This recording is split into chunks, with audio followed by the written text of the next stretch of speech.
जैसा कि आप जानते हैं कि आज हम बात सिर्फ 80 दशक के हीरो को लेकर कर रहे हैं, चाहे धर्मेंद्र हो, अमिताभ बच्चन हो या फिर कोई और। लेकिन आज जिस दिग्गज एक्टर की हम बात करने वाले हैं, उसी दिग्गज एक्टर ने बॉलीवुड इंडस्ट्री को छोड़कर पॉलिटिशियन ज्वाइन कर लिया और उसके बाद उनकी जिंदगी में कई सारे तूफान आ गए। ये हीरो कोई और नहीं बल्कि है बॉलीवुड इंडस्ट्री और 80 के दशक के एक्टर राज बब्बर। राज बब्बर जिनकी फिल्में तो कुछ ज्यादा हिट नहीं हुई, लेकिन उनकी पर्सनल लाइफ में सब कुछ ऐसा हुआ जिससे उन्हें बर्बादी की ओर लेकर आ गया। बता दें कि राज बब्बर जब बॉलीवुड इंडस्ट्री में आ गए तब उनकी शादी हो चुकी थी। शादी के बाद भी उन्हें फिर से प्यार हो गया बॉलीवुड की ही फेमस एक्ट्रेस स्मिता पाटिल से।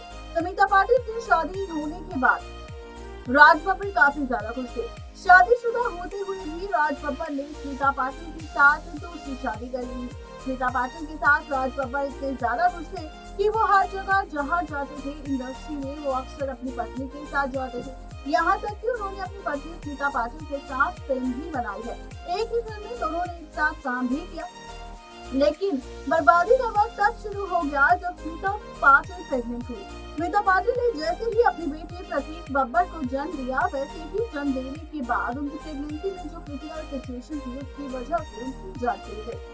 बता दें कि जैसे ही स्मिता पाटिल का निधन हुआ तो राज बब्बर को काफी बड़ा झटका लगा। वो सदमे में पहुंच गए और ऐसे में उन्होंने प्रतीक बब्बर की शक्ल ना देखने का भी फैसला लिया, क्योंकि राज बब्बर को कहीं ना कहीं ऐसा लगता था कि स्मिता पाटिल के निधन की वजह उनका बेटा प्रतीक बब्बर है, क्योंकि उनके जन्म के ठीक बाद ही स्मिता पाटिल का निधन हो गया। बता दें कि ऐसे में अब हाल ही में एक बार फिर से चर्चा में आ चुके हैं प्रतीक बब्बर, क्योंकि उन्होंने फिर से अपनी गर्लफ्रेंड के साथ शादी कर ली है, जिसमें उन्होंने अपने पिता राज बब्बर को इनवाइट नहीं किया। राज बब्बर के इनवाइट न होने के बाद उनके प्रतीक बब्बर के सौतेले भाई आर्य बब्बर ने इस बात पर खुलासा किया और बताया कि कैसे उन्होंने परिवार को इनविटेशन नहीं भेजा और बिना इनविटेशन के उन्होंने बिना परिवार के बिना ब्लेसिंग से शादी कर ली।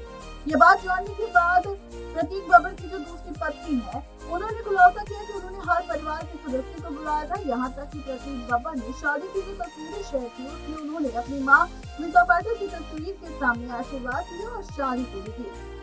बता दें यहाँ पर दावा किया जा रहा है, जिसमें खुलासा भी किया है प्रतीक बब्बर ने, जो ये जानते हैं और चाहते हैं और जो मानते हैं कि यहाँ पर उनकी माँ स्मिता पाटिल का अगर निधन हुआ है तो उसकी वजह सिर्फ और सिर्फ राज बब्बर है। उनका मानना है कि राज बब्बर की वजह से स्मिता पाटिल की जान गई है, क्योंकि अगर स्मिता पाटिल प्रेग्नेंट नहीं होती तो शायद आज स्मिता पाटिल जिंदा होती। और अगर थोड़ी सी कोशिश करते राज बब्बर उनको समझने की, उन्हें वक्त देने की या उनकी प्रेगनेंसी के कॉम्प्लिकेशंस को समझने की, तो शायद आज वो जिंदा होती। लेकिन आज वो जिंदा नहीं है। प्रतीक बब्बर यही मानते हैं कि उनके पिता राज बब्बर ही स्मिता पाटिल के असली कातिल हैं, यानी कि उनकी माँ के असली कातिल हैं। अब इस बारे में आपकी राय क्या है, जरूर बताएं नीचे दिए गए कमेंट बॉक्स में। आज के लिए सिर्फ इतना ही, तब तक के लिए शुक्रिया।